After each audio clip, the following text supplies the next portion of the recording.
Welcome back to Demo Jockeys. I'm Jack Cochran. And I am Adam DiTomaso. Adam, can you believe we're now going to be entering our third month, talking about our third book? It's already been 2 books already. I know, third book. And it was a pretty good one. I'm happy with the third month. Yeah, absolutely. So if you're listening to this and binging, we just are entering December right now. So that's why you're seeing sweaters, at least on me. You're seeing warm-blooded Adam wearing a T-shirt no matter the weather, even though I live in the much warmer climate than he does. The frozen tundra of Rhode Island. Yeah, exactly. But no, it's been a lot of fun. Had great conversations. If you missed old episodes, you can go back and watch them, just binge them. If you're trying to find out more information on all the different things about the podcast, demojockeys.com is where we've got the past books, the books we're going to be reading upcoming, and any other information about us, or get a hold of us, or let us know in the comments things you want us to talk about or read. We'd love the input. Absolutely. Yeah. If you've got a good book, please put it in the comments.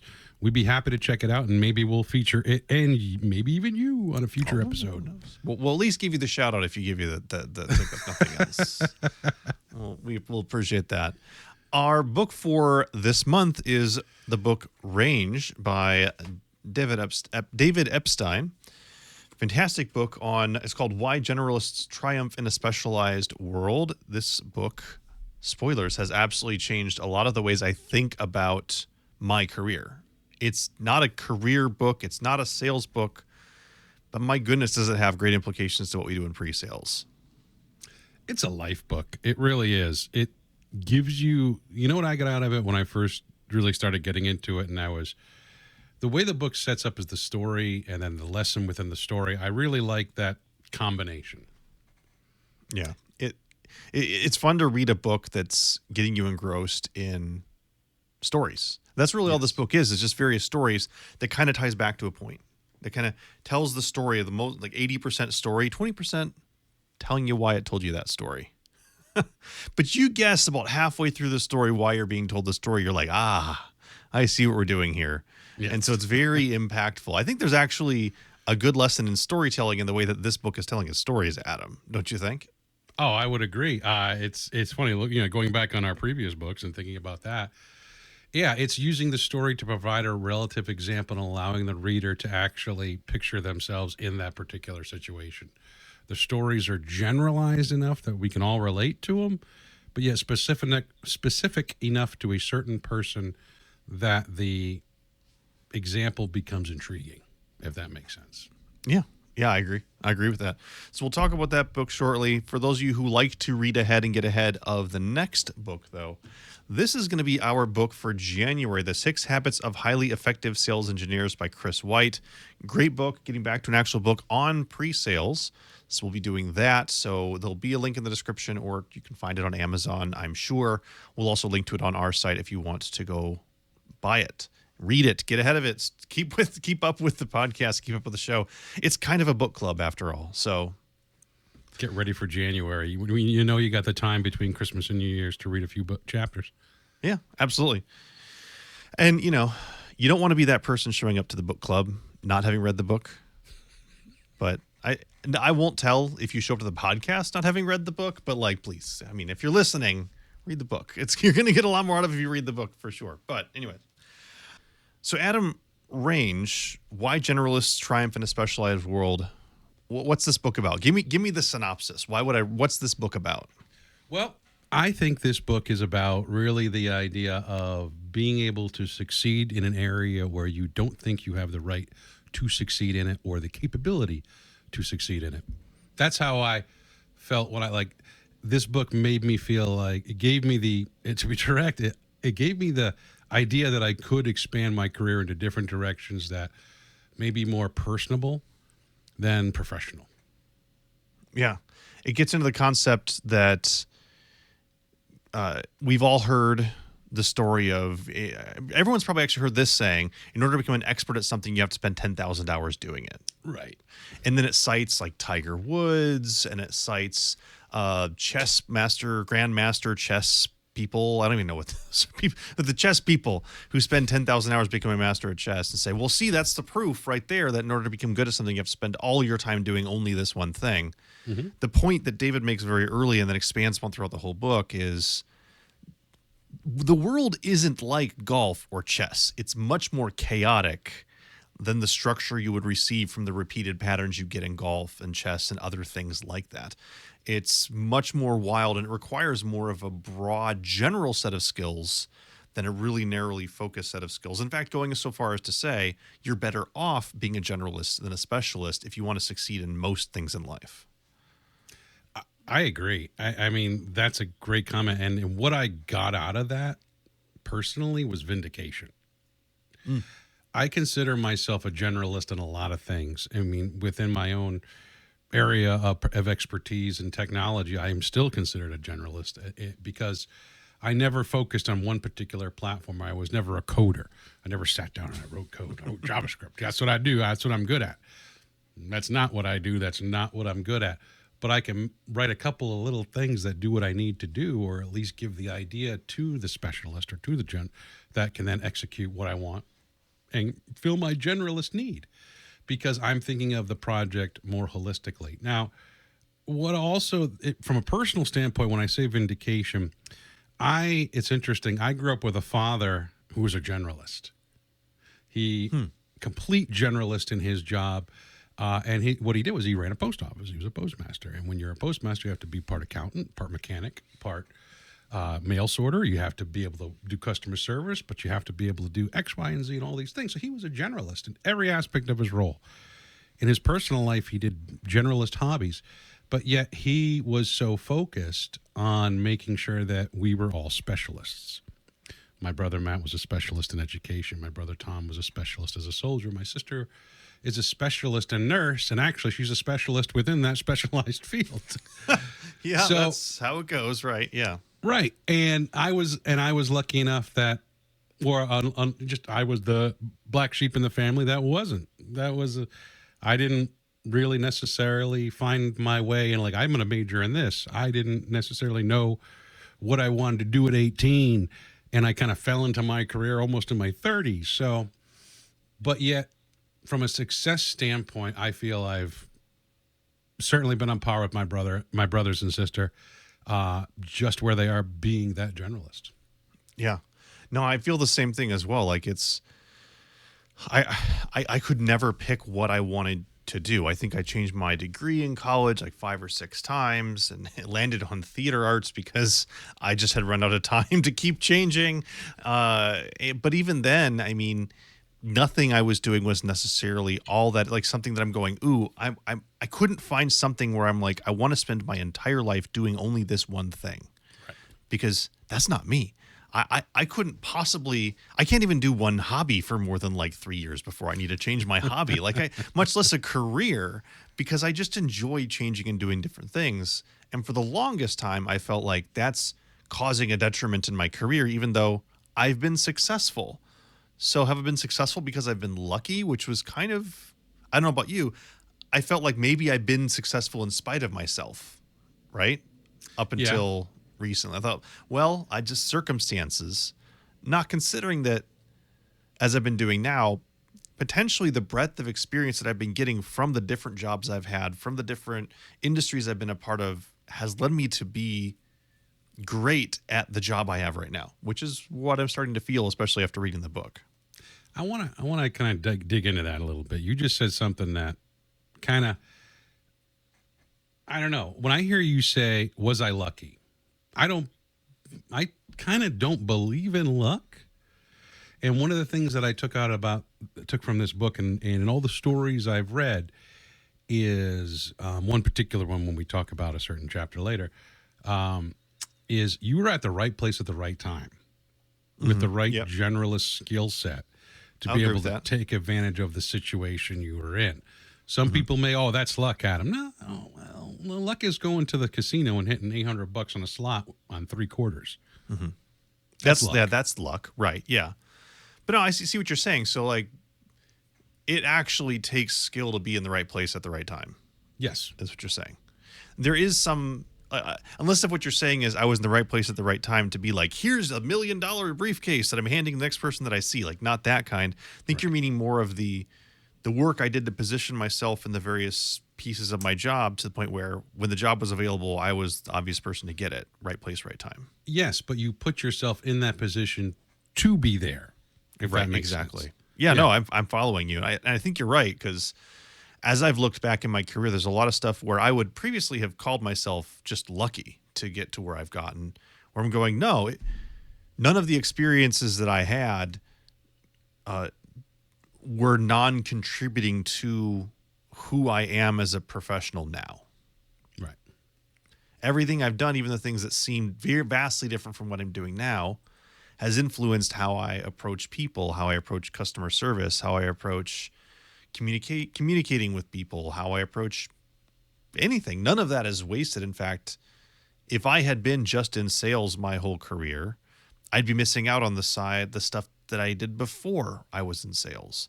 And if I'd been in just, like I'm in MarTech right now, if I'd been in MarTech my whole career, I feel like I'd miss out on all the other industries I've been a part of as well that give me the breadth that I need to be successful in my role. And that's kind of what I think, feel like the book's getting at, is all of those things kind of add to that right place at right time. But yeah, I would have previously called myself just lucky because I wasn't doing the thing I thought I needed to do, which was spend my entire life doing only one thing. Right. That's a real interesting, spending your life doing one thing brings you to the term of practicing. And there's the argument that, or not the argument that say is, if you practice too much, are you taking away from your creativity? In particular, I'm referring to the book. I just feel like this is a good time to go into a little bit about the book and a little bit about chapter 3. I thought it was really interesting where when you read through it, you're looking at the idea of people who are specialists, like think of your classical music player, someone who's a virtuoso, plays violin. And the interesting thing is when they are judged based on their ability to read a sheet of music and reproduce that exactly how it's supposed to sound, because their skill, their specialization, their expertise is in just doing that. Mm-hmm. Taking something and not their creativity is how creative they can reproduce something to be perfect, because the composer said, this is exactly what I want you to do. On the other side of that spectrum is your jazz players, who, interestingly enough, if you give them a sheet of music, will be like, what is that? But true. Yeah. But I'm not doing that. That sounds right. that. No, I'm not doing that. I don't know how to read that. I know how to read like English, but not music. But they'll turn around and in a complete free way do something that they may never be able to do again. But it fits the moment. It fits the time. And who's to say which one's better or which one's worse or which one's, So I think that getting back to the idea of generalization and specialization, there's certainly reasons and areas for both. And I don't want to tell our listeners, you shouldn't be a specialist, you should be a generalist. I think that chapter kind of reminds us that, yes, you can still specialize, but also be a generalist and try to have a little bit of both worlds. That's another thing I got out of the book. It's not just about the direct idea of, you're not gonna do as well if you only do one thing. Yes, you can do well, but if you expand your horizons out and be able to kind of live in both worlds, you're certainly going to be able to cover a lot of ground. Yeah, I did appreciate that about the book as well. I think the book leans very heavily towards generalist because it's fighting against the common misconception of how specialization is the only path to victory. Right. But one piece that is talked about that really leans into that is you have to ask yourself if the thing I'm trying to do, the ecosystem I'm trying to be a part of, is very structured. If so, specialization tends to work well in a more structured format. Right. So if you're an actuary, I don't think that being creative and bringing more generalized creative ways of being an actuary is probably a good idea. You probably want to specialize in that because there's some ways you do and don't want to mess with insurance and finance. Right. But if you are, say, a marketer, or let's say you work in supply chain, or something where bringing a different lens to something that you're doing can significantly improve. That's where I think generalists are really going to thrive and where you're going to potentially see some success compared to a really structured environment. Right. I mean, to draw another crazy example, if I've got a heart problem, I want a heart surgeon. Yeah. Yeah.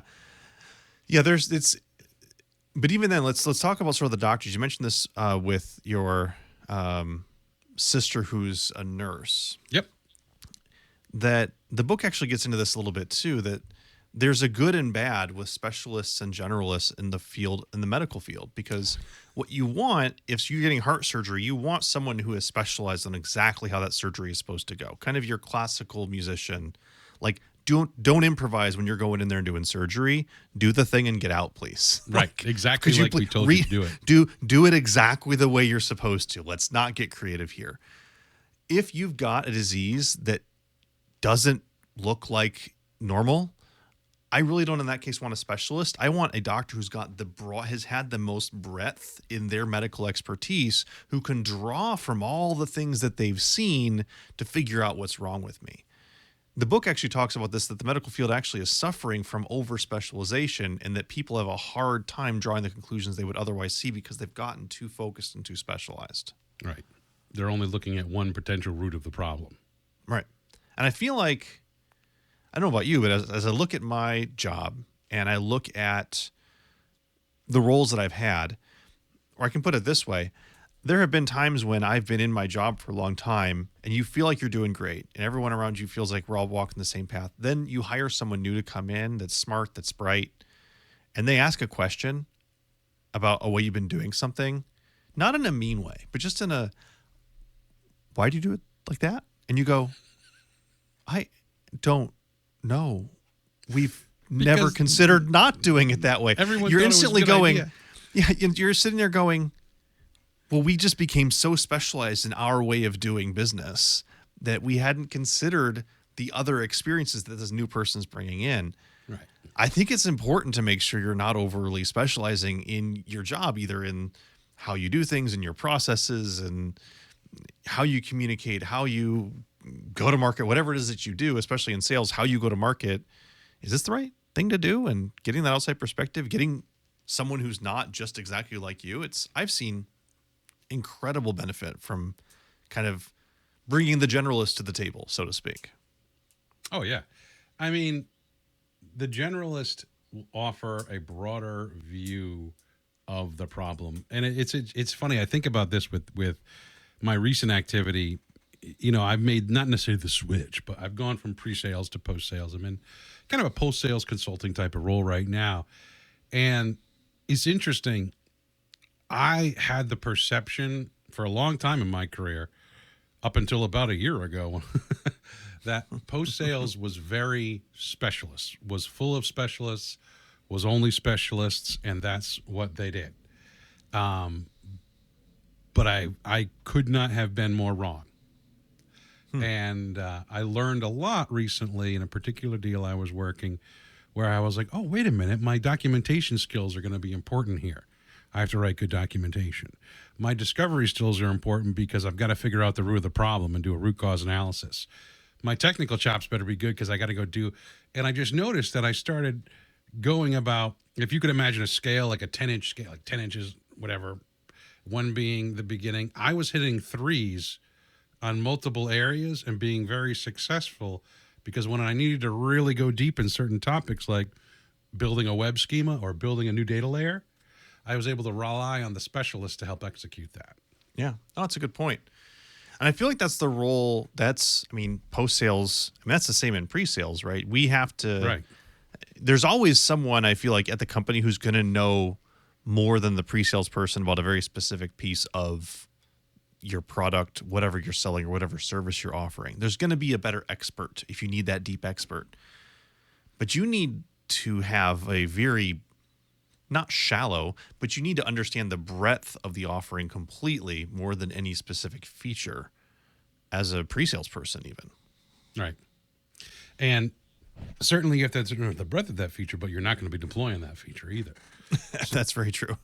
There's something to be said about. I mean, my that's actually a story. There was something that I was selling once where I never really was given a full understanding of the platform, and someone asked me to write. My boss had asked me to run a proof of concept, and I looked at them and I said, "I don't think you understand how little I know about this product. I wouldn't even know how to start doing that right now." They're like, "But you've been selling it for a long time." I know. I was never taught how this actually works. But I'm really good at demoing it. I'm really good at helping you understand how you're gonna see value out of it. But that can be often very different from, as you know, deploying it, knowing how it actually is going to work with a customer. But Oh, yeah. I don't recommend that, but that can be the case. I don't recommend that. That was fun when I didn't have to sell that way anymore. Yeah. Times have changed. Yeah. You gotta know. You often got to know a little bit more. So there's another concept that I wanted to chat about. This goes from chapter 9, where we're digging a little bit more deeply into this idea of career change Okay. or changing your specialization, which is something that I feel like a lot of us, and you a little bit, obviously going to post sales, me, 'cause I mid-career switched from customer side over to sales. I know I've talked to a lot of people that are looking at pre-sales as something they want to shift their career into. And every conversation I have with a lot of people, there is this a little bit of angst of, how can I be good at this job when there's so many people who've already been doing it for X number of years? Right? I'm never going to catch up. And the book actually talks about that. There's a story. In fact, the whole book is stories, by the way, which is fantastic. But there's a story that's being told about someone studying a specific field, and they got like halfway through their master's degree and learned that they were just hating it. They really didn't like it anymore. And when they went out and asked for advice, the advice that they were given was, well, you can't switch now because you've already got all this work you've put into this thing that you hate. You're stuck there for the rest of your life. Which if you think about it, and this is the quote. I actually want to read the quote because it's actually funny. People said, this is going to take too long because you have no fundamental knowledge. So they want to change to a different area. They said, this is going to take too long because you have no fundamental knowledge in this area, and you're going to be behind people who have already done their masters there. So this is what we hear. Like, how can I possibly be good at pre-sales because I'm behind everybody else? Right.